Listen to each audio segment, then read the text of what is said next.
संत कबीर से सत्संगी भाई बहन कहते हैं, आप अमृत वाणी उच्चारण कीजिए, कुछ ज्ञान के प्रसंग अपनी मुखार बिंद से प्रवाहित कीजिए।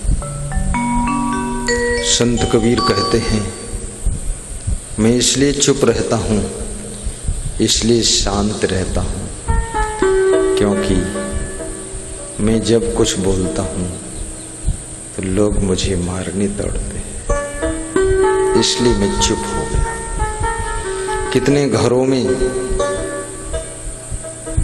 घर मालिक बहुत अच्छी अच्छी बात सभी को बताता है, लेकिन जब घर के लोग नाराज हो जाते हैं तो बताना बंद कर देता है, चुप हो जाता है, मौन साध लेता है और सोचता है बोलना ठीक नहीं है, क्योंकि बोलने से लोग उलझ रहे हैं, इसलिए जैसे चल रहे हैं चलने तो इनको, अब ये ज्यादा सुधरेंगे नहीं, ऐसे ही रहेंगे। कितने संत समाज में भी आश्रम का संचालक या संत मंडली का प्रशासक किसी गलती करने वाले साधक को कुछ बोलता है और साधक उलझन करने लगता है, तो प्रशासक और संचालक बोलना बंद कर देता है और कहता है जैसे चलते हैं चलने दो उनको, अन्यथा ये ऐसे भी नहीं चल पाएंगे, बिल्कुल खत्म हो जाएंगे, माफ कर देता है। परंतु बुद्धिमान जब बोलना बंद करता है, घर का मालिक मार्गदर्शन देना बंद करता है, तो याद रखना आपका घर, आपका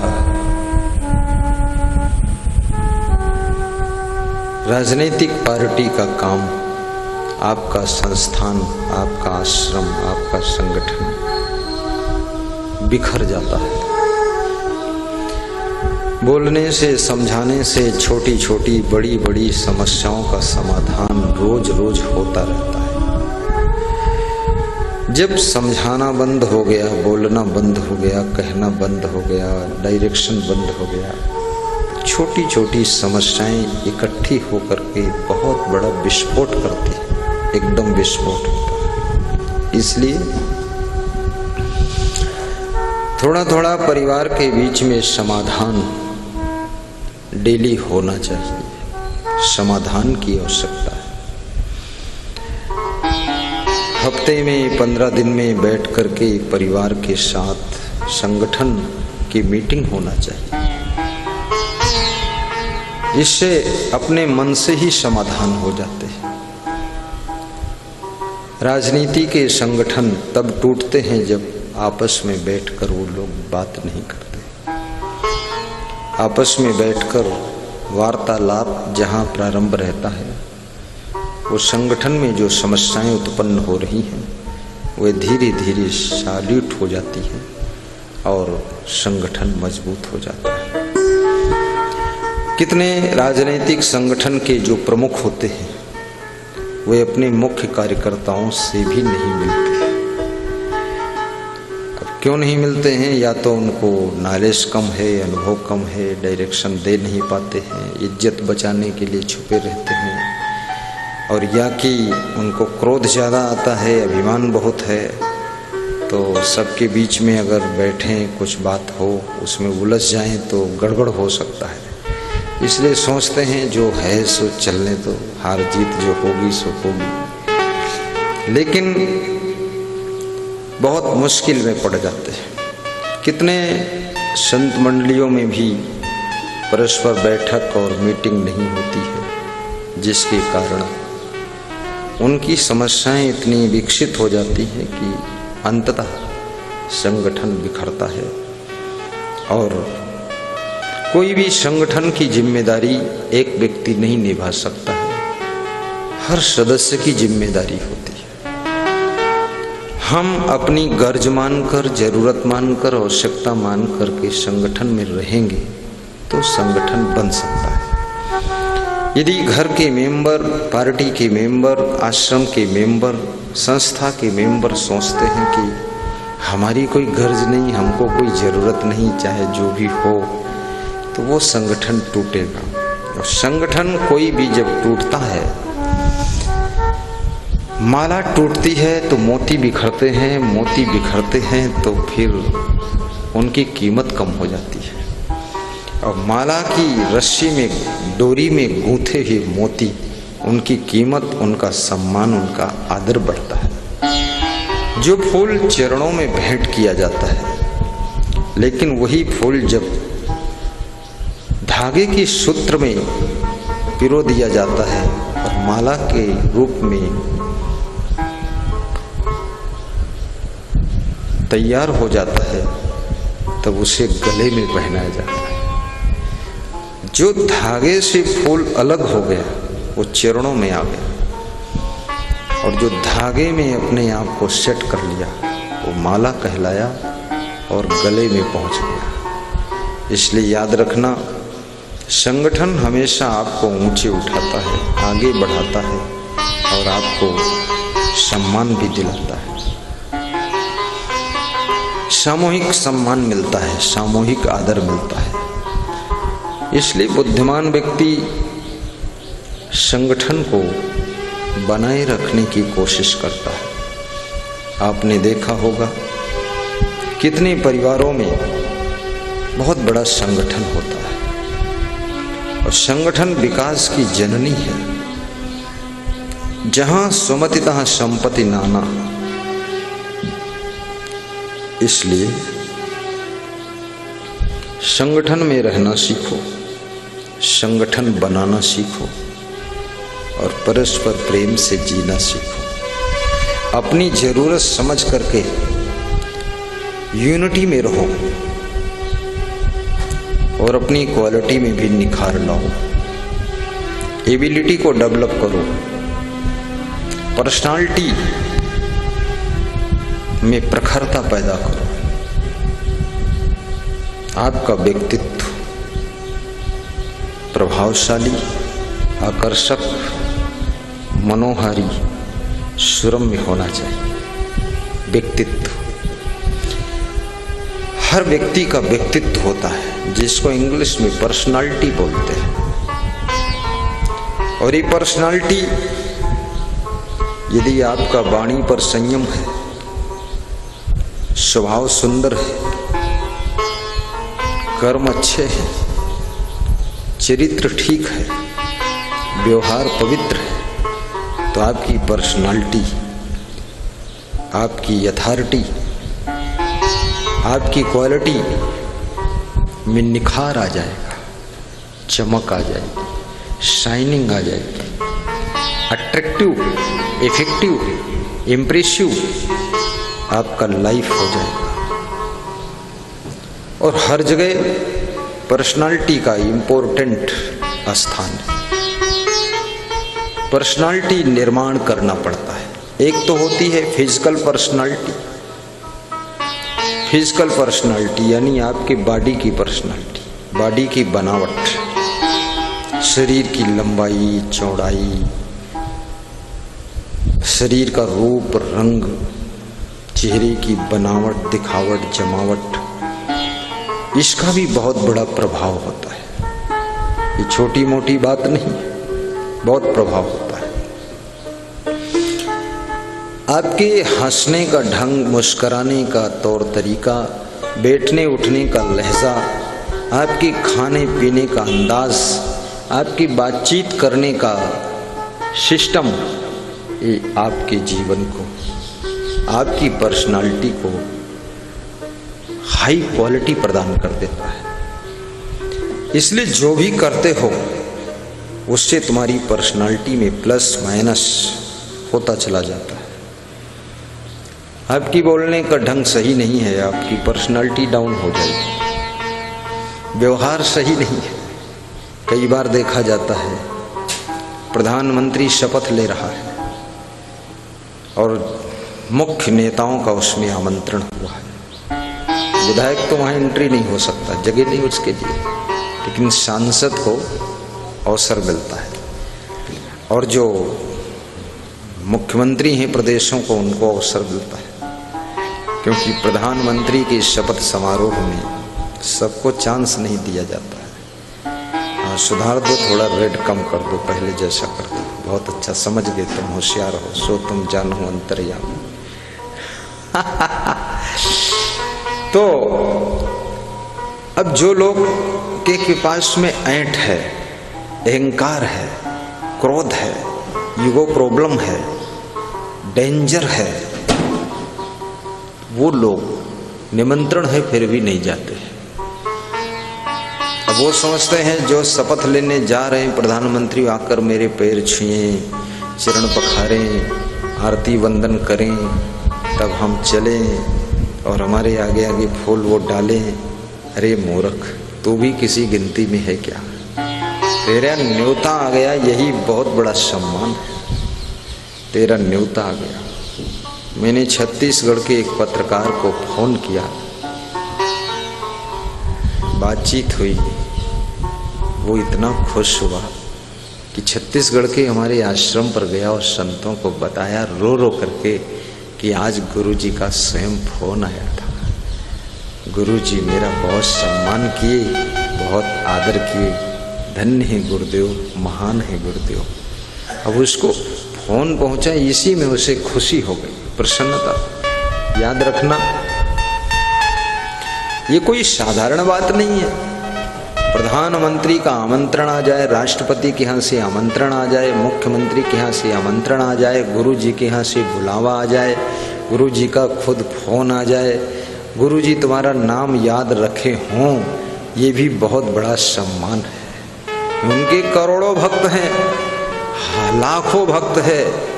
गुरुजी हम सम तुम्हारे बहुत हैं, बाबा तुम सम हमरे नाय। आहा, हम सम तुम्हारे बहुत हैं, तुम सम हमरे नाय। वाह वाह, बहुत सुंदर। और बोल दो आगे, हम सम तुम्हारे बहुत हैं, तुम सम हमरे नाय।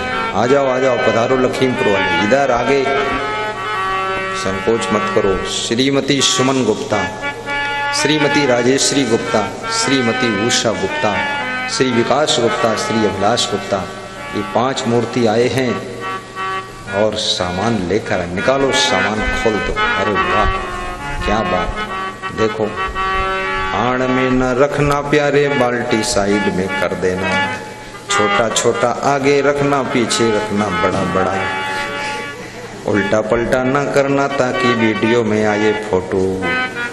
फल भी निकाल दो, हवा भी लग जाए, आदित्य तुम जाओ, हवा भी चलाओ, साहेब बंदगी बोलो। ये देखिए, वाह, कलर भी सुंदर। जय हो, जय हो, वाह, जय हो, जय हो, बहुत सुंदर, वाह। हाँ, निकालो निकालो। संतरा है, आम है, अनार है, सेव है, अंगूर है, लीची है, और माल्टा है, माल्टा है, जग है, मौसमी है, हाँ, अंगूर है, पपीता है, और बाल्टी, 4 बाल्टी है बाथरूम के लिए, बहुत सुंदर कलर है। 2 पिड़वा है, मंजन ब्रश रखने का भी है, साबुनदानी भी है, नारियल भी है, चना भुना हुआ है, ये नारियल है। आह क्या बात, क्या बात, बहुत अच्छा, फुल सामान, सब व्यवस्था। बैठिए बैठिए मान्यवर बैठिए, भाइयों बंधुओं आइए आइए, बैठिए बैठिए, साहिब साहिब बंदगी बोलिए, साहिब के दरबार में सब लोगों का खाता।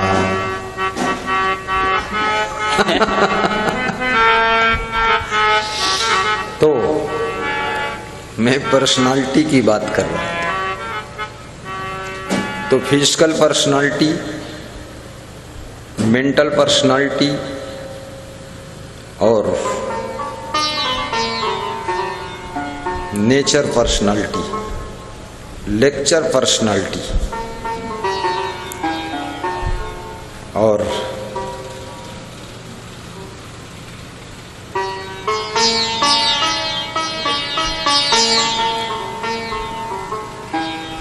बिहेवियर पर्सनालिटी,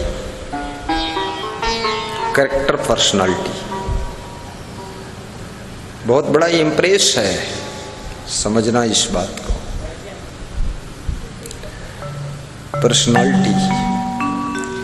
पर्सनालिटी को विकसित भी किया जा सकता है और पर्सनालिटी को संकुचित भी किया जा सकता है।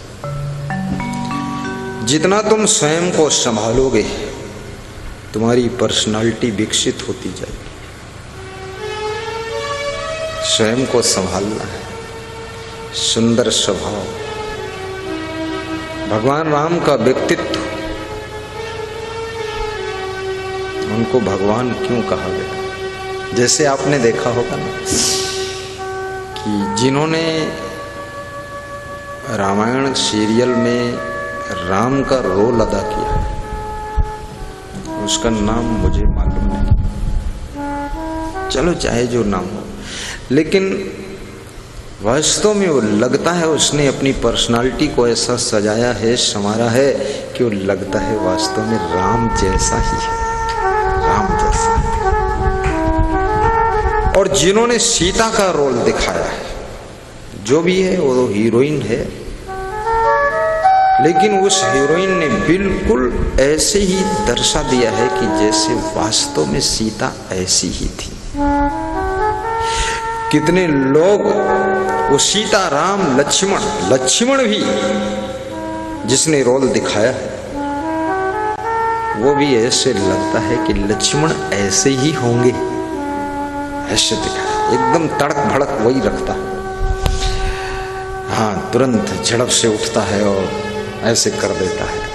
अब ये पर्सनालिटी उसने बनाया है, ये विकसित किया है, इसका अभ्यास किया है, इसकी प्रैक्टिस किया है, धीरे धीरे धीरे धीरे अपने को उस तरह से ढाला। लेकिन रामायण सीरियल बन गया, अब उनको तो वही कपड़ा पहनना चाहिए था और कोई कुटिया आश्रम बनाकर रहते तो बहुत लोग दर्शन करने जाते, लेकिन पता नहीं उनको पेंट वेंट में क्या मिल गया, बुढ़ापा तो हो ही गया था। कर देना फाइनल, फिर चलो जाओ वहीं कहीं कुटिया बना लो, अच्छी जगह कोई 1-2 एकड़ जगह लेकर हिमाचल में बनाइए। तो वास्तव में दर्शन करने लोग जाते, क्योंकि लोगों का पूरा भरोसा हो गया था कि रूबरू ये राम ही है, ये सीता जी ऐसी ही होंगी, लक्ष्मण जी ऐसे ही होंगे, पूरा दर्शाया है। तो एक साधारण आदमी अपनी पर्सनालिटी को राम के रूप में डेवलप कर लिया, सीता के रूप में डेवलप किया, लक्ष्मण के रूप में डेवलप किया। भरत ने भी वो जो भरत का रोल किया है, बिल्कुल भरत का रोल भी फिट बैठा दिया। ये एक्टर ऐसे ही होते हैं, ये जो रोल लगाते हैं वो फिट कर देते हैं, इनका तो यही बात है। तो बड़े नकलची होते हैं और अकलची भी होते हैं और तबलची भी होते हैं, इनमें बुद्धि बहुत होती है। ऐसा तो तुम नहीं कर पाओगे, हम भी नहीं कर पाएंगे। हमारा तुम्हारा तो जो है सो है, चाहे डब्बू लाल हो चाहे गब्बू लाल हो, वही चलेगा। लेकिन ये लोग बनावटी को ऐसा बना लेते हैं कि ओरिजिनलिटी तो छिप ही जाती है, लेकिन जिसका रोल दिखाया है वो लगता वही ओरिजिनल है। ये ऐसा तो इससे ये पता चलता है कि आप अपनी पर्सनालिटी में परिवर्तन कर सकते हैं, आप अपने व्यक्तित्व को चेंज कर सकते हैं, आप अपने पर्सनालिटी को सुधार सकते हैं, अच्छा बना सकते हैं, आवाज को भी बदल सकते हैं आप। कई लोगों को देखा जाता है एक ही व्यक्ति कई लोगों की आवाज में बोलता है, कई लोगों की आवाज, पंछियों की आवाज, कोयल की आवाज, कौवा की आवाज, कुत्ते के भौंकने की आवाज, सियार की आवाज, और नरेंद्र मोदी के भाषण जैसा वो भाषण भी देता है, फिर अखिलेश जैसा भाषण देता है, राहुल जैसा भी देता है। एक ही आदमी आवाज बदल लेता है, स्टाइल बदल लेता है। इतना खिलाड़ी है, बुद्धिमान है कितना। तो इससे ये सिद्ध हो जाता है कि एक हमारे साथ में साधक आया था दूसरे आश्रम से, तो लेडीज की आवाज में बोलता था, लेडीज, और उसको बहुत अच्छा लगता था और मुझको बहुत बुरा लगता था, क्योंकि आड़ से कोई सुने तो सोचे कोई लड़की बोल रही, और सोचे गुरुजी के कमरे में कौन लड़की पहुंची, आवाज लड़की की आई। तो मैंने कहा तू आवाज बदल, तू लड़की जैसी क्यों बोलता है? पर उसने बदला नहीं, बोला ऐसी ही है, और थी नहीं वो ऐसी। जब गुस्सा होता था तो ओरिजिनल आवाज जो थी उसी में बोलता था, लेकिन बाकी समय वो अपनी आवाज को बनाकर चेंज करके सेट करके और बिल्कुल एक्टर की तरह रोल दिखा देता था, लड़की जैसी आवाज। फिर कभी कभी किसी किसी से पूछता भी था कि मेरी आवाज लड़की जैसी लगती है, उसको लड़की जैसी आवाज में मजा आता था। उसको भी लगता था मुझे कोई लड़की समझे तो अच्छा है, पर समझने से तू लड़का है तो लड़की कैसे समझे? आम के पेड़ को कोई इमली समझे तो ये तो धोखा हो जाएगा।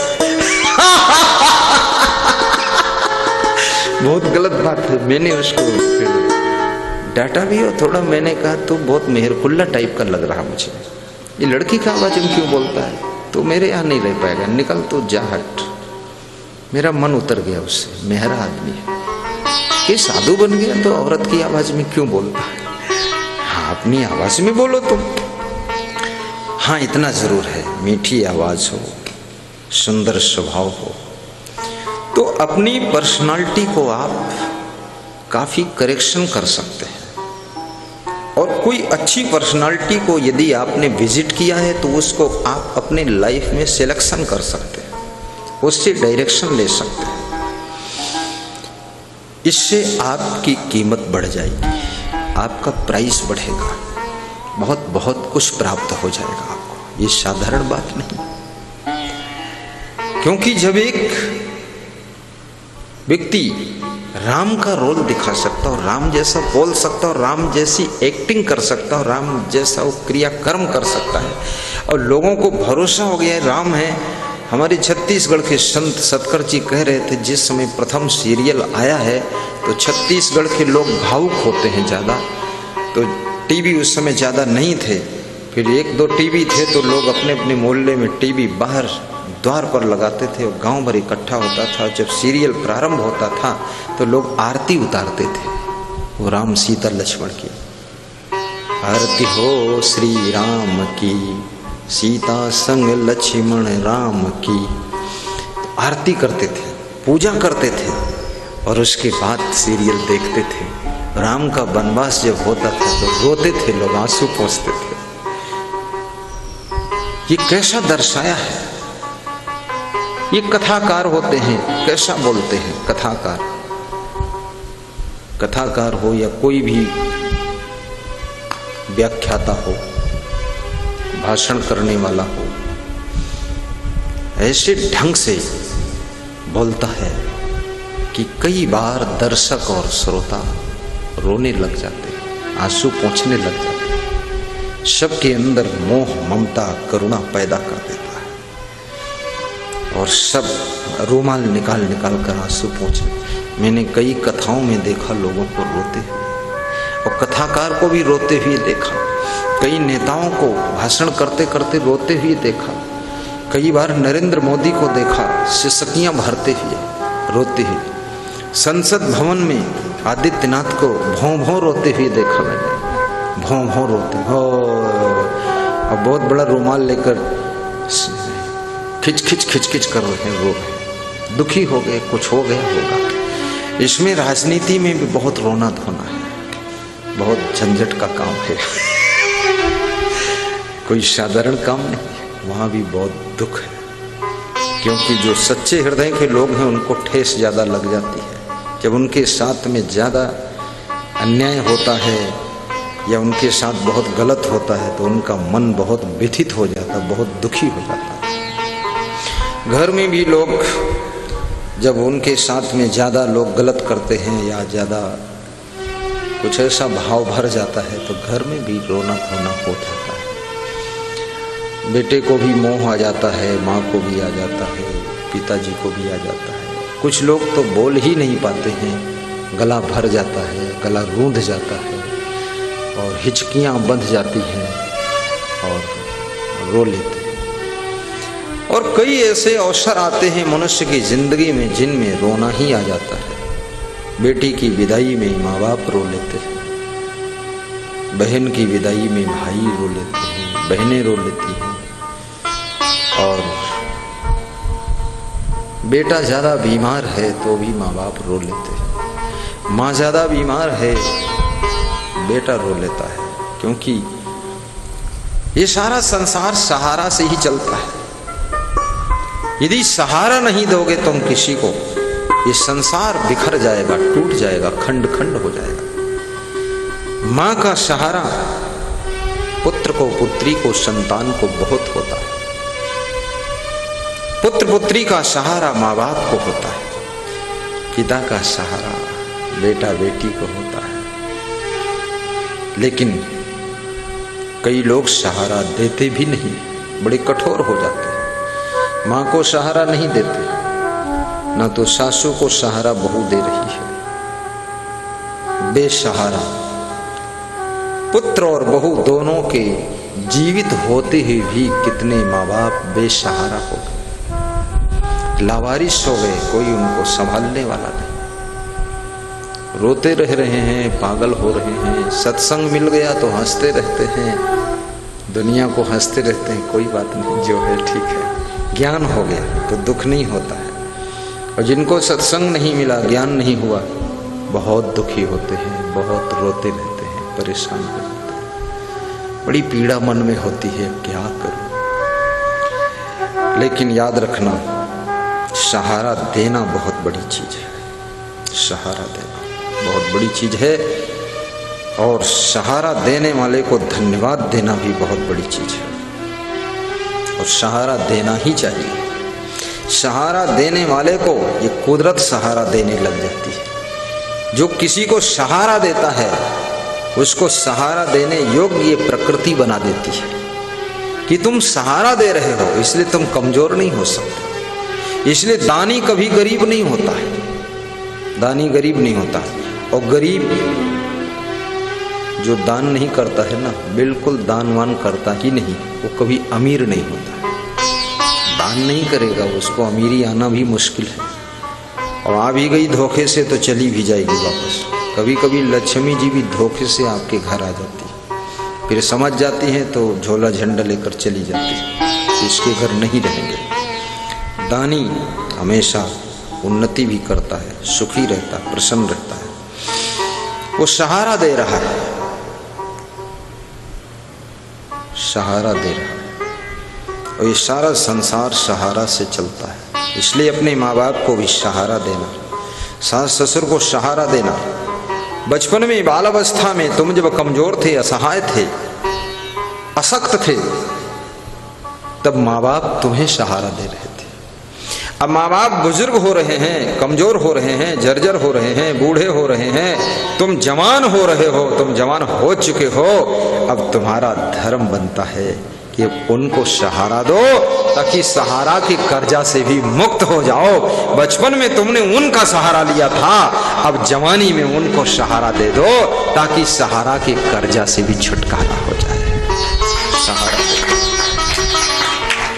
और सहारा बेशर्त होता है, सहारा में कोई शर्त नहीं होती। एक बच्चे को माँ बाप सहारा देते हैं तो क्या उससे कोई शर्त रखवाते हैं? छोटा बच्चा है, 2 दिन का है, 2 महीने का, 2 साल का, 5 साल का, उससे कोई शर्त नहीं रखते हैं कि तू मुझे सहारा देगा कि नहीं देगा। देगा तो मैं दूंगा, और तू नहीं देगा तो मैं भी सहारा नहीं दूंगा, फिर तुझे डाल दूंगा घूरे में पड़ा रहे उधर। कोई शर्त नहीं, बेशर्त सहारा दिया जा रहा है। क्योंकि परोपकार किसी उपलक्ष्य में नहीं किया जाता है, सहारा किसी कारण से नहीं किया जाता है। सहारा देना हमारा धर्म है, फर्ज है, हमारा कर्तव्य है, इसलिए हम सहारा देते हैं। और सहारा से रुके हुए कार्य भी हो जाते हैं। थोड़ा सा रुकावट आ रही थी। आप देखते हैं एक ट्रैक्टर जब ट्राली को खींच नहीं पाता है, पड़ोसी आकर अपना ट्रैक्टर लगाता है, ट्राली बाहर हो जाती है। लेकिन पड़ोसी का ट्रैक्टर भी अकेला नहीं खींच सकता उसको, वो थोड़ा इस ट्रैक्टर को उस ट्रैक्टर के सहारा की जरूरत थी। थोड़ी ताकत कम पड़ रही थी, थोड़ा पावर कम पड़ रहा था। ऐसे ही हर व्यक्ति के पास में कहीं कहीं कभी कभी किसी किसी विशेष जगह पर थोड़ा सा शक्ति कम हो जाती है, वहां सहारा की जरूरत पड़ती है। हमारे पास में एक बालक आया, बोला कि मैं दरोगा का एग्जाम दे रहा हूं। तो हमने कहा दौड़, ऊंची कूद, लंबी कूद, ये सब सीख लो, अभ्यास कर लो। बोले फिजिकल में तो मैं निकल जाऊंगा, उसमें पक्का है, लेकिन रिटन में आपके आशीर्वाद का सहारा चाहिए। आशीर्वाद, उसमें बस सहारा चाहिए, आशीर्वाद। आशीर्वाद भी एक सहारा है। इससे मनोबल बढ़ जाता है, आत्मबल बढ़ जाता है, खुशियां बढ़ जाती है।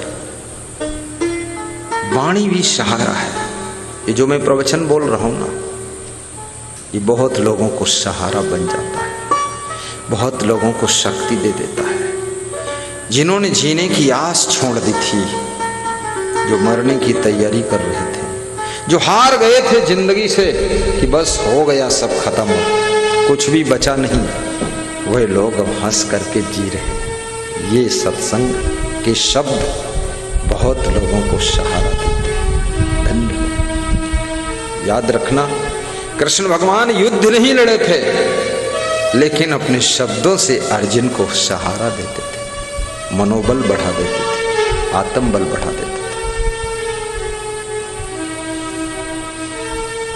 एक बालक स्कूल में पढ़ रहा है, शैतान भी पर्याप्त है, पढ़ने में कमजोर भी बहुत है, दूसरे विद्यार्थियों को भी पढ़ने नहीं देता है, शिक्षकों को भी परेशान करता है। शिक्षक ऊब गए, कृष्ण भगवान आ गए। ये भी बचपन में बहुत शैतान थे। हाँ, ये तो मक्खन वक्खन की हंडी उंडी उलटते पड़ते रहते थे। अब आंखें चमका रहे हैं कि ज्यादा मत बोलना, मेरे लिए थोड़ा ध्यान रखना। हाँ, फोटो में देखो ये कैसी आंख खोलते हैं। धन्य हो कृष्ण। तो ये तो बहुत बुद्धिमान थे। तो बालक बुद्धिमान था कि नहीं था ये तो मैं नहीं कह सकता, लेकिन पढ़ने में कमजोर था। और शैतान इतना था कि दूसरे विद्यार्थियों को भी पढ़ने नहीं देता था। तो शिक्षकों ने एक इंग्लिश में लेटर लिखा और कहा, जाओ अपनी मां को दे देना, तेरे पिता की मृत्यु हो चुकी है, तू बाप की ओर से अनाथ है, तेरी मां है उसको दे देना। लेटर लेकर आता है, मां को दिखाता है, मां से पूछता है क्या लिखा है मां? मां कहती है बेटा मैं तुझे पढ़कर सुना देती हूं। इसमें लिखा है कि आपका बेटा बहुत बुद्धिमान है, इसको या तू पढ़ा सकती है या कोई बहुत इंटेलिजेंस टीचर पढ़ा सकता है। हम जैसे साधारण टीचर इसको पढ़ा नहीं सकते, इसलिए इसको तुम घर रख करके शिक्षा दो, ज्ञान दो, वहीं सिखाओ इसको, और ये बहुत योग्य बनेगा, बहुत महान बनेगा, ये नया और कुछ बड़ा काम करेगा। ऐसा लिखा है बेटा। लड़का खुश हो गया, बहुत खुश हुआ कि मैं बुद्धिमान हूं, I am brilliant man, I am intelligence boy. वाह क्या बात है, मन खुश हो गया, मनोबल बढ़ गया, आत्मबल बढ़ गया। और वही बालक जब समझ गया ये शिक्षकों ने लिखा है, मेहनत करने लगा और वो बहुत बड़ा वैज्ञानिक बना। 2500 रिसर्च किया। कितने? 2500। ये बल्ब उसी का रिसर्च है, ये माइक उसी का रिसर्च है, और ये कैमरा उसी का रिसर्च है। और उस बालक का नाम थॉमस अल्वा एडिसन था। उसकी माँ जब मरी तो एक लेटर लिख करके अपने सिरहाने रख दिया, और जो लेटर शिक्षकों ने दिया था उसको भी रख दिया। और ये वैज्ञानिक बन चुका था बालक। माँ का दफन कफन करने के बाद, अंत्येष्टि के बाद बिस्तर की सफाई किया, कमरे की सफाई हुई, तकिया के नीचे 2 लेटर मिले, उनको पढ़ा। तो जो शिक्षकों ने लेटर लिखा था उसमें लिखा था, तुम्हारा लड़का बहुत मूर्ख है, बहुत नालायक है, शैतान है, धूर्त है, इसको स्कूल कभी मत भेजना, इसको हम लोग नहीं पढ़ा सकते हैं, इस मूर्ख से घर ही में काम लेना, एक अक्षर नहीं पढ़ पाएगा। ये लिखा हुआ था। फिर दूसरा लेटर पढ़ा, उसमें लिखा था, बेटा शिक्षकों ने तुझे मूर्ख लिखा था, धूर्त लिखा था, लेकिन मैंने इसलिए तुझको झूठ बोलकर कहा था कि शिक्षकों ने लिखा है, दिस इज इंटेलिजेंस बॉय, क्योंकि तेरा मनोबल बढ़ जाए, आत्मबल बढ़ जाए, तेरी खुशियां बढ़ जाए और तू कुछ बहुत बड़ा कर सके, इसलिए मैंने ये बता दिया था। और तू वैज्ञानिक बन गया, अब मैं मर रही हूं। वो बालक उस लेटर को लेकर के रोता है कि मेरी माँ कितना महान थी, कितना बुद्धिमान थी। वास्तव में माँ के शब्द, पिता के शब्द, मित्रों के शब्द, गुरु के शब्द, शिष्यों के शब्द, पुत्र बहू के शब्द, ये शब्द आपके मनोबल को घटाने और बढ़ाने का भी काम करते हैं। और इनका सबका व्यवहार, बर्ताव, स्वभाव एक दूसरे के मनोबल को घटाता बढ़ाता है। आपके बहू का व्यवहार अगर ठीक नहीं आपके प्रति, तो आपका मनोबल कमजोर हो जाएगा, आत्मबल कमजोर हो जाएगा। जो घर के लिए आप बहुत बड़ा कुछ सोच रहे थे, सोचना बंद कर देंगे, आप अपने को समेट लेंगे, सिकुड़ जाएंगे, आप सोचेंगे छोड़ो बवाल, जब इसका ऐसा व्यवहार आचरण मेरे लिए है, फिर आप अपनी बुद्धि वहां नहीं लगाएंगे। इसलिए ऐसा व्यवहार करिए अपने से बड़ों के साथ, अपने से छोटों के साथ, अपने बराबर वालों के साथ ऐसा व्यवहार बर्ताव करिए, ऐसा उनकी सेटिंग बनाइए, ऐसा उनको बोलिए जो कि उनका मनोबल बढ़ना चाहिए, आत्मबल बढ़ना चाहिए, और इस धरती के ऊपर बहुत बड़ा कुछ खेल उनको करना चाहिए। इसके लिए आपको मनोबल बढ़ने वाले शब्द बोलना पड़ेगा, व्यवहार करना पड़ेगा। कभी हिम्मत मत हारिए, घबराओ मत, नेगेटिव विचार कम लाइए, पॉजिटिव सोचिए।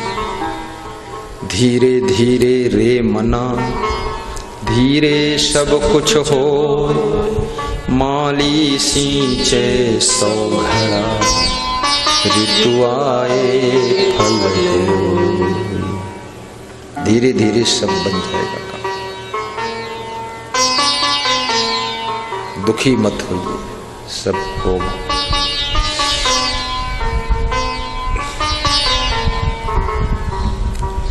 हिम्मत चाहिए इंसान को हैरानी में, बना हुआ काम बिगड़ जाता है नादानी में।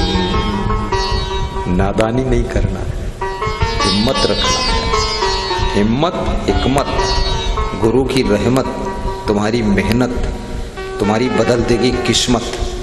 याद रखना, किस्मत को चेंज करने की चाबी हिम्मत है, मेहनत है, रहमत है। ये सब किस्मत को बदलने वाली चीज है। खुश रहने से भी किस्मत बदलती है। अकारण खुश रहना सीखो। जो खुशी किसी कारण से उत्पन्न होती है, वो कारण के मिटते ही खुशी भी मिट जाती है। इसलिए अकारण भी खुश रहा करो। एक साधु पहाड़ की चोटी पर बैठा हंस रहा था। थोड़ी दूर पर एक गृहस्थ व्यक्ति, गांव का आदमी, वो भी बैठा हंस रहा था। तो एक ज्ञानी विचारक वहां से गुजरता है, राह से पूछता है, तुम क्यों हंस रहे हो बाबा जी? बोले, मेरी हंसी खुशी का कोई कारण नहीं है, अकारण खुश हूं। उस गृहस्थ से पूछा, तुम खुश क्यों हो? वो बोला, मेरी गाय खो गई थी, आज मिल गई है, इसलिए मैं खुश हूं। दूसरे दिन फिर वो ज्ञानी व्यक्ति निकला तो महात्मा फिर खुश मिला और वो गृहस्थ व्यक्ति रो रहा था। बोले, अब क्या हुआ? बोले, वो गाय फिर खो गई है, कहीं चली गई, फिर रो रहा है। जिसकी खुशी किसी कारण से पैदा होती है, कारण मिटते ही खुशी खो जाती है। इसलिए अकारण भी अपनी खुशियों को पैदा करो।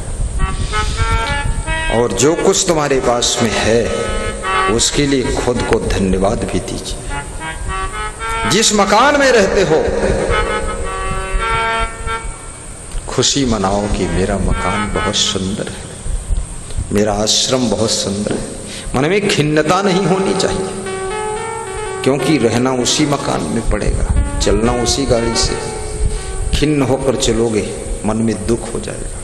प्रसन्न होकर अपना सौभाग्य मनाओ कि मेरा परिवार अच्छा है, मेरी गाड़ी बहुत अच्छी है, मेरा मित्र अच्छा है, मेरा मकान भी अच्छा है, मेरे घर के गमले भी अच्छे हैं, हमारा बेड बहुत अच्छा है।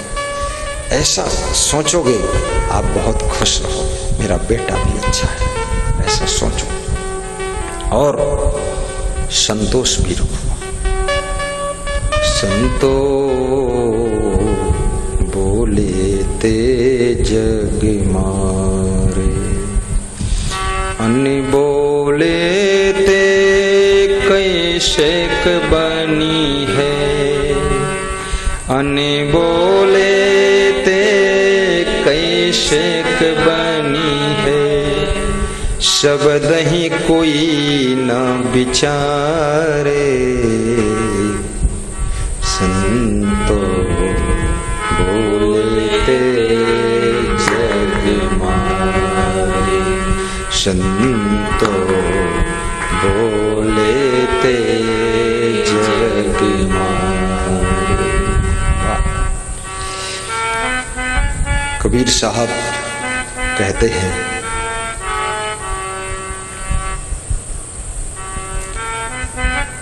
मैं बोलता हूं संसार के लोग मारने दौड़ते। श्री कृष्ण अर्जुन से कहते हैं, जिसकी वाणी में वाणी का तप नहीं, उसकी वाणी बाण जैसे घायल करती है। और जिसके पास बोलने के लिए वाणी ही नहीं है, कुछ लोग बोल ही नहीं पाते, बिल्कुल चुप्पे रहते, बुद्धि काम नहीं करती, क्या बोलूं। सारा खेल बुद्धि का है, बहुत बड़ा खेल है। दूसरा खेल शुद्धि का है।